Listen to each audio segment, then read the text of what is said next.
చాలా కాలం నుండి తనకు తెలుసునని, తనకంటే మంచివాడని చెప్పి తన సిస్టర్ని ఒప్పించారు. అలా సంబంధం ఓకే అయింది. ఈ విషయం స్వయంగా గోపీచంద్ ఓ ఇంటర్వ్యూలో చెప్పారు. బయట ఎన్ని పరిస్థితులు ఉన్నా ఇంటి విషయంలో తన భార్య సపోర్ట్ మర్చిపోలేనిదని అన్నారు. ఇక గాసిప్స్ విషయంలో గోపీచంద్ ఓ ఇంటర్వ్యూలో మాట్లాడుతూ తన చిన్నతనం నుండి గాసిప్స్ గురించి వినేవాడినని, పెద్దగా స్పందించనని అన్నారు. అనుష్కతో పెళ్లి అని కొంతకాలం క్రితం ప్రచారం జరిగింది.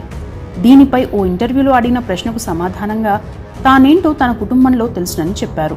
నేను ఎవరి జోలికి వెళ్లనని, ఎక్కడా తప్పు చేయనని, లైఫ్ అనేదే చిన్నదని, అందులోనూ సినిమా లైఫ్ ఇంకా చిన్నదని, ఉన్నన్ని రోజులు అందరితో ఫ్రెండ్స్ గా ఉండి పనిచేసుకుని వెళ్లిపోవడమే తెలుసునని చెప్పారు గోపీచంద్. మరికొన్ని విషయాలకు వస్తే గోపీచంద్ ఫేస్ పై 2 చోట్ల గాయాలకు సంబంధించిన మచ్చలు ఉంటాయి. అందులో నుదిటిపై ఉండే మచ్చ విషయానికి వస్తే చిన్నతనంలో పరిగెత్తుకుంటూ వెళ్తుంటే ఎదురుగా ఓ వ్యక్తి కావిడితో నీళ్లు తెస్తున్నాడు. పరిగెత్తే క్రమంలో కావిడి బద్దపై పడ్డారు. ఇక ముక్కుపై మచ్చ